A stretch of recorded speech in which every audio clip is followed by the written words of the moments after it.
Bismillahirrahmanirrahim. Alhamdulillah wassalatu wassalamu ala Rasulillah wa ala alihi wa sahbihi wa man wala. Qala rabbi shrah li sadri wa yassir li amri wahlul 'uqdatam min lisani yafqahu qawli, amma ba'd. Tuan-tuan, puan-puan yang dimuliakan sekalian, Assalamualaikum warahmatullahi taala wabarakatuh. Semoga kita sentiasa menjadi orang yang lebih baik, dan semoga Allah Subhanahu wa taala memberkati usaha kita, pengorbanan kita untuk agamanya, dan memberkati juga kesihatan, umur, harta dan semua apa yang kita miliki. Semoga juga segala apa yang kita miliki tersebut adalah sebab untuk kita mendapatkan keridaan Allah Subhanahu wa taala. Amin ya rabbal alamin. Tuan-tuan yang dimuliakan sekalian, insya-Allah pada kali ini kita akan membincangkan mengenai bagaimana Rasulullah dan para sahabat ridwanullahi alaihim hidup di tengah-tengah masyarakat yang bukan Islam. Tetapi sebelum kita nak bincangkan tentang perkara tersebut, saya nak ajak kepada tuan-tuan sekalian, kita lihat perkara di dalam surah Taha. Allah Subhanahu wa taala setelah memberitahu kepada Nabi Musa alaihissalam dan juga Nabi Harun untuk berjumpa dengan Fir'aun, dan Allah Subhanahu wa taala memerintahkan Nabi Musa alaihissalam dan Nabi Harun yang lebih baik daripada kita untuk berkata lembut kepada Fir'aun yang lebih jahat daripada orang-orang yang hidup sekarang ini. Kenapa saya kata bersedemikian, tuan-tuan? Kerana Fir'aun sudah ditunjukkan, sudah di-stamp dalam Al-Quran, nama dia tu dah masuk dalam neraka. Tetapi kalau orang-orang yang di luar sini atau orang-orang yang di luar sana yang bukan Islam, belum lagi ada label dia tu adalah ahli neraka, belum lagi ada apa-apa. Kerana mungkin akhir hayatnya beliau masuk Islam dan sebagainya. Jadi kalaulah Nabi Musa alaihissalam dan Nabi Harun yang lebih baik daripada kita diperintahkan untuk berkata lembut kepada Fir'aun yang lebih dahsyat jahatnya daripada orang-orang yang ada sekarang ini, apatah lagi kita, ya tuan-tuan yang dimuliakan sekalian, berlaku baik kepada orang-orang yang bukan Islam. Baiklah, kita lihat di dalam ayat ini Allah Subhanahu wa taala berfirman, a'udzubillahi minasyaitonir rajim, idhhab anta wa akhuka biayati wa la taniya fi dhikri idhhaba ila fir'auna innahu tagha faqula lahu qawlan layyinan la'allahu yatadhakkaru aw yakhsha qala rabbana innana nakhafu an yafruta alayna aw an yatgha qala la takhafa innani ma'akuma asma'u wa ara. Shadaqallahul azim. Yang mana Allah Subhanahu wa taala berfirman, pergilah engkau wahai Musa dan abang engkau iaitu Nabi Harun alaihissalam bertemu dengan Fir'aun dengan tanda-tanda bukti yang lebih nyata, lebih benar kepada Fir'aun supaya beliau ini kembali ke jalan yang benar. Dan janganlah kamu berdua melupai untuk mengingati aku. Janganlah lupa untuk ingat Allah SWT. Dan kemudian Allah SWT sambung lagi, idhhaba ila fir'auna innahu tagha, berjumpalah dengan Fir'aun, sesungguhnya Fir'aun tu telah keluar daripada jalan yang benar. Maka katalah dengan Fir'aun itu dengan kata-kata yang lembut, ajak dia dengan cara yang lemah lembut, cara yang boleh membuatkan dia lebih cinta kepada kebenaran. Dan pada ketika itu Allah Subhanahu wa taala setelah selesai berfirman perkara tersebut, Nabi Musa dan Nabi Harun pun berkata, ya Allah, sesungguhnya kita takut kalau Fir'aun ini melakukan kejahatan terhadap diri kita. Maka Allah Subhanahu wa taala pun assure Nabi Musa dan Nabi Harun bahawasanya Allah sentiasa bersama mereka. Allah Subhanahu wa taala mendengar dan melihat. Shadaqallahul azim. Tuan-tuan yang dimuliakan sekalian, di sini kita dapat nampak prinsip-prinsip yang penting, prinsip yang berharga yang boleh kita semai dalam kehidupan kita. Yang pertama ialah kebergantungan kita kepada Allah Subhanahu wa taala. Bila kita mengetahui bahawasanya Allah Subhanahu wa taala akan sentiasa membela yang benar, akan menegakkan siapa-siapa yang melakukan kebaikan, maka kita akan dapat rasa tenang dalam melakukan kebaikan, dan kita akan rasa cemas bila kita melakukan sebaliknya. Perkara yang kedua yang dapat kita ambil faedah daripada ayat ini adalah adab dalam berdakwah, adab dalam kita menunjukkan nilai-nilai Islam kita. Seperti mana yang dapat kita lihat bagaimana adab yang dihiasi oleh Nabi Musa AS dan Nabi Harun. Mereka melontarkan kata-kata yang lembut, yang baik, yang lunak. Bila didengar, mudah untuk mereka ataupun mudah untuk Fir'aun ikut kata-kata mereka. Jadi inilah dia bagaimana adab seorang yang beriman kepada orang yang bukan beriman. Adanya perbezaan antara dua kelompok yang besar ini. Dan bahkan ya tuan-tuan yang dimuliakan sekalian, bila kita menunjukkan nilai budi pekerti seorang Muslim, secara tak langsung dia dapat membuatkan orang lain ni berjangkit untuk melakukan kebaikan. Jadi itulah dia sebab kenapa Allah Subhanahu Wa Taala ajarkan kepada Nabi Musa dan Nabi Harun untuk berkata lembut kepada Fir'aun, dan perkara ini dirakamkan di dalam Al-Quran dan diabadikan sepanjang zaman untuk dijadikan petunjuk buat hidup kita. Nah tuan-tuan yang dimuliakan sekalian, perkara yang ketiga yang dapat kita pelajari di sini adalah bagaimana Allah Subhanahu Wa Taala yang akan membolak-balikkan hati manusia. Bagaimana Allah Subhanahu Wa Taala yang mana dalam satu hari itu boleh membuatkan orang yang memusuhi kita tu orang yang paling mencintai kita. Kita dapat lihat perkara ini pada orang-orang yang bersekitaran dengan baginda Rasulullah sallallahu alaihi wasallam. Nah tuan-tuan yang dimuliakan sekalian, inilah ada 3 perkara yang perlu kita sematkan dalam hati kita ketika kita berhadapan dengan orang-orang yang bukan Islam, ataupun dalam keadaan kita hidup dalam masyarakat yang majmuk ini. Baru-baru ini kita didengarkan dengan terjadinya beberapa kejadian yang mana ada orang hendak attack masjid. Kemudian ada pula yang ekstremism daripada kalangan beberapa masyarakat kita. Di sini tuan-tuan yang dimuliakan sekalian, kita dapat lihat bagaimana panduan Al-Quran ini dapat memberikan kita sinar ataupun menyuluh kehidupan kita walaupun dalam masa-masa yang genting ini. Jadi inilah dia 3 budi pekerti yang boleh kita semai dalam hati kita supaya kita ni dapat melakukan yang terbaik sebagai orang yang Muslim, orang yang beriman, insya-Allah.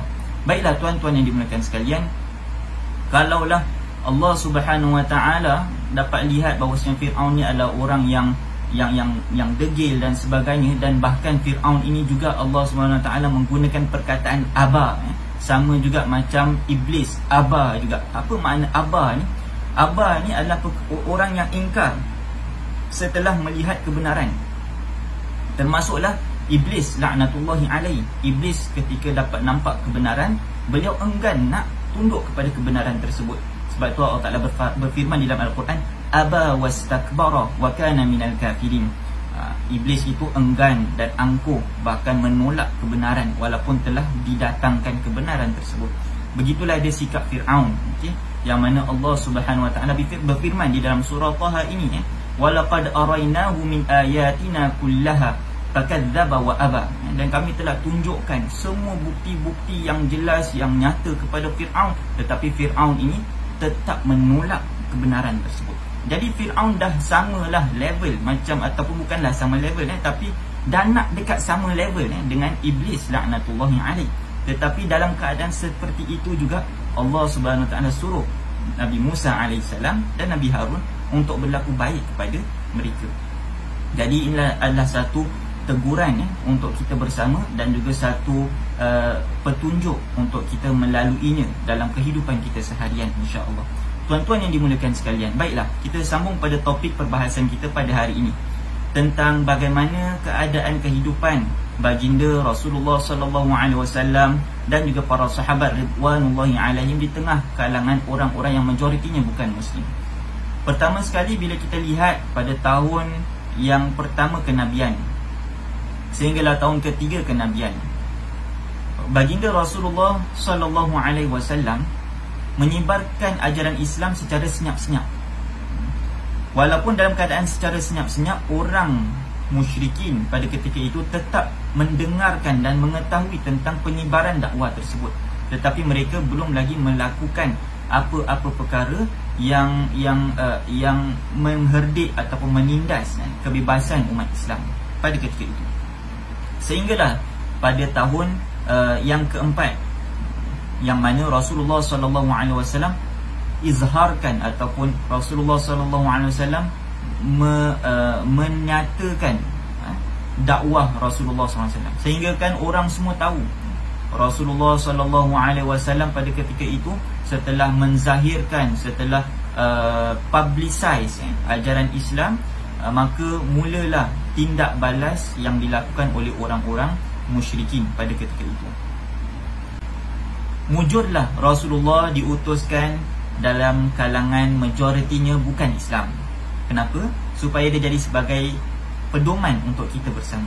Kita ni hidup dalam masyarakat yang majoritinya bukan Islam, dan bahkan ada juga negeri-negeri yang mana majoritinya bukan Islam, ada orang-orang muslimin di dalamnya yang mana boleh mengikuti sunnah baginda Rasulullah sallallahu alaihi wasallam.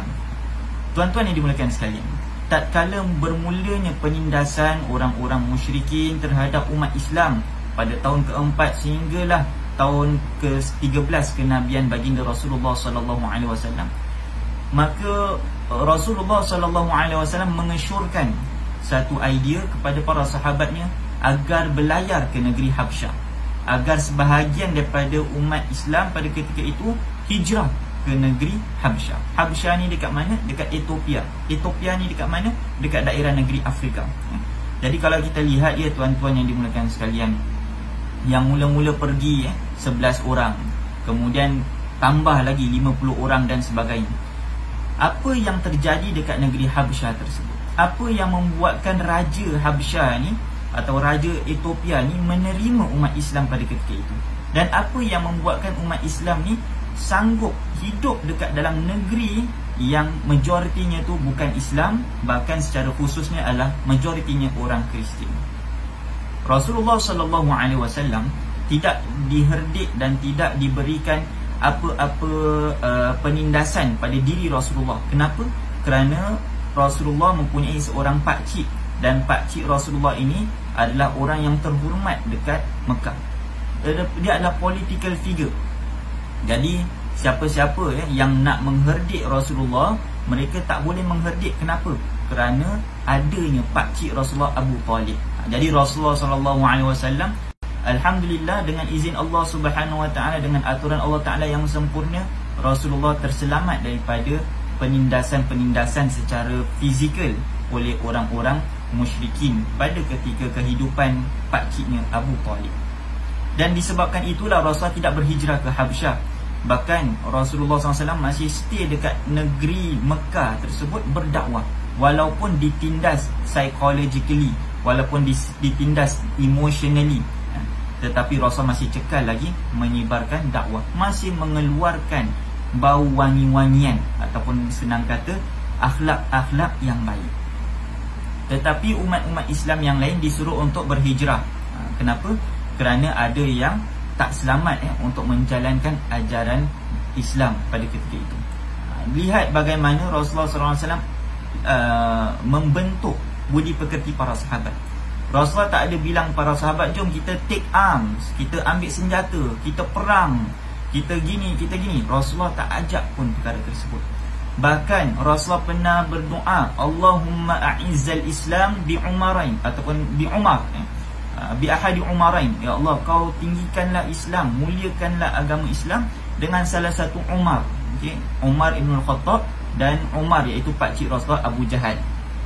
Jadi di sini tuan-tuan yang dimuliakan sekalian, Rasulullah SAW setelah masuknya Sayyidina Umar dalam Islam, setelah masuknya Sayyidina Hamzah dalam Islam, Islam semakin kuat pada ketika itu. Tetapi tuan-tuan yang dimuliakan sekalian, tetap tidak terlepas daripada apa-apa penindasan yang berlaku. Namun seperti itu, adanya panglima-panglima hebat dalam barisan umat Islam, Rasulullah tidak menyuruh mereka untuk berperang. Rasulullah tidak menyuruh mereka untuk membunuh satu sama lain. Bahkan Rasulullah SAW menyuruh mereka untuk sabar.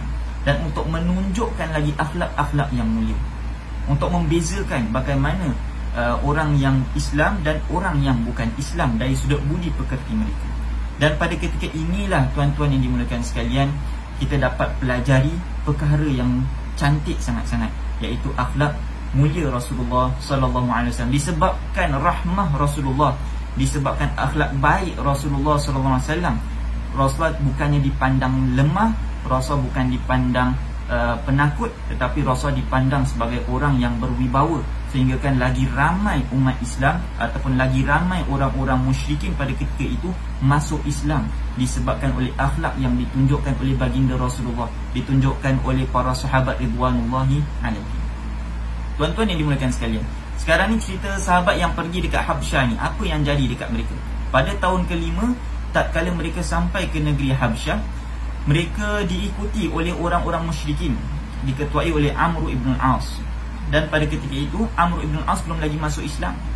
Amr ibn al-As bertemu dengan Raja Najasyi dan memberikan hadiah yang bermacam-macam supaya Raja Najasyi ni pulangkan orang-orang migrants yang datang dekat negeri Habsyah tersebut, Muslim migrants balik semula dekat Mekah. Maka apa yang dilakukan oleh Raja Najasyi? Raja Najasyi adalah raja yang adil. Raja itu mendengarkan apa yang dikatakan oleh umat Islam pada ketika itu. Golongan orang-orang yang pergi ke Habsyah yang diketuai oleh Ja'far, yang sebagai pidato pada ketika itu, yang berbual dengan Raja Najasyi adalah Ja'far bin Abi Talib. Dan pada ketika itulah perkara ini, tuan-tuan, cerita ini nak kita dapat dekat mana? Dah dirakamkan oleh para sahabat ridwanullahi alaihim dan dibukukan dan dijadikan sebagai salah satu rujukan ilmu-ilmu hadis.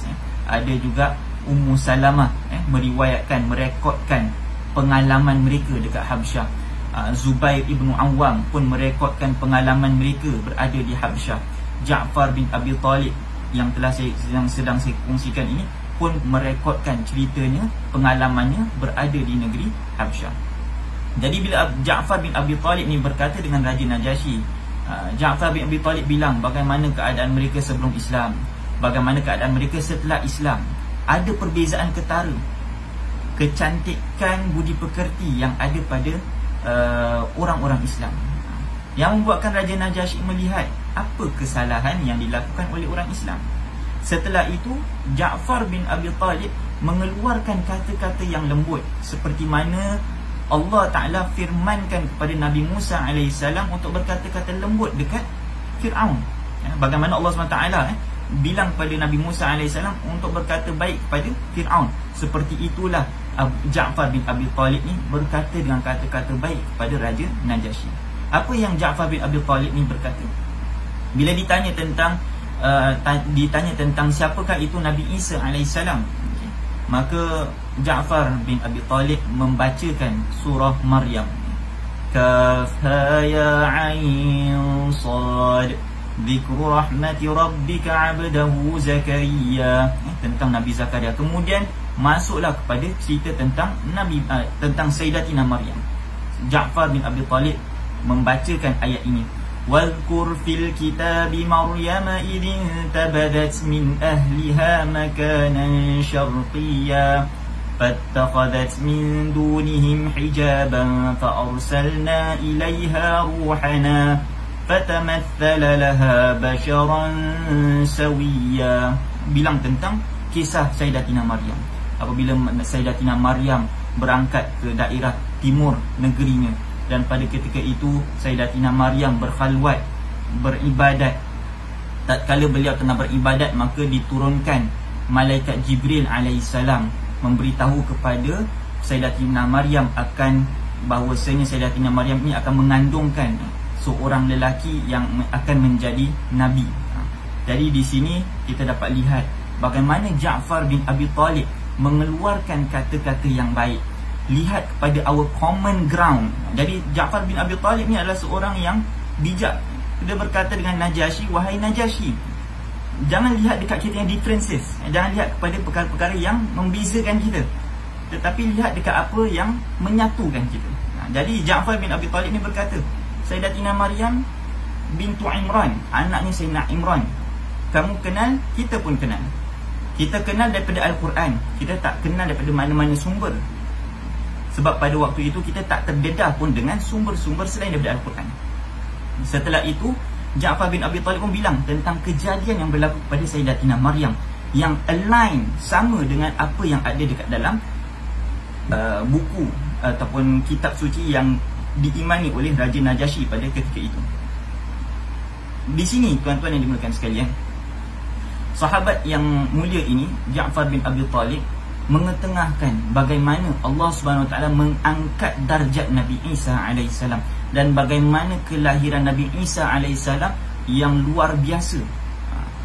Dan inilah yang menyebabkan Raja Najasyi melihat tentang kecantikan yang ada pada umat Islam, yang mana umat Islam bukanlah umat yang menuduh, bukannya umat yang mengherdik, bukan umat yang memboikot ataupun bukan umat yang menjatuhkan umat yang lain, tetapi yang meraihkan persamaan dan daripada situ membina persaudaraan dan menjadikan lagi hubungan itu hubungan yang baik yang menyebabkan lahirnya kebaikan yang lebih baik lagi. Jadi inilah dia bagaimana Raja Najasyi ini tertarik dengan bacaan Al-Quran dan juga cara bagaimana ditunjukkan Islam oleh Ja'far bin Abi Talib. Nah tuan-tuan, di sini kita stop sebentar ya.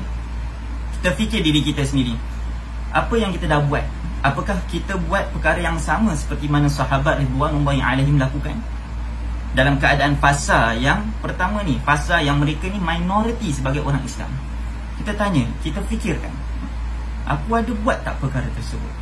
Aku ada tunjukkan tak kemuliaan-kemuliaan aku sebagai orang Islam?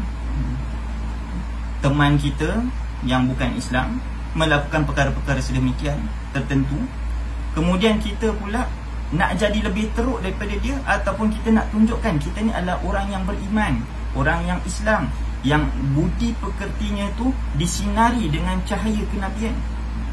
Bukannya kita dapat menjadi nabi, bukan. Kita disinari cahaya budi pekerti kita ini dengan kita mengikuti sunnah baginda Rasulullah sallallahu alaihi wasallam. Tuan-tuan yang dimuliakan sekalian, berapa ramai orang yang masuk Islam disebabkan oleh kecantikan budi pekerti. Betapa ramainya orang Islam yang masuk Islam, ataupun betapa ramainya manusia yang masuk Islam disebabkan oleh ketajaman hujah yang ada di dalam Al-Quran. Justru itu kita kalau sebagai orang beriman, jadilah kita seperti Ja'far bin Abi Talib ketika menyantuni, ketika berbicara dengan orang yang bukan Islam. Semoga dengan sedikit perkongsian ini menambahkan keimanan kita, menambahkan penghargaan kita sebagai umat Islam. Jadi pada hari ini tuan-tuan yang dimuliakan sekalian, sebagai ringkasan apa yang kita dapat belajar? Pertama, prinsip kita dalam berhadapan dengan majoriti orang yang bukan Islam. Yang kedua, kita belajar tentang prinsip kita dalam berhadapan dengan orang yang non-Muslim yang sedang melakukan keburukan pada diri kita. Jadi inilah dia dua perkara yang dapat kita pelajari pada hari ini. Contoh daripada Nabi Musa alaihissalam dan Nabi Harun dengan Fir'aun, dan juga contoh bagaimana Ja'far bin Abi Talib dengan seorang raja yang bernama Raja Najasyi. Wallahu a'lam bissawab. Sehingga kita bertemu sekali lagi pada minggu hadapan dengan kisah ataupun dengan statement confession yang dilakukan. Bukan confession, saya tak nak gunakan perkataan confession, tetapi saya gunakan perkataan ikrar yang dilakukan oleh Zubair bin Awam dan ikrar yang dilakukan oleh Ummu Salamah terhadap experience mereka hidup dekat dalam negeri yang majoritinya bukan Islam. Wallahu a'lam bissawab. Sekian, assalamualaikum warahmatullahi taala wabarakatuh.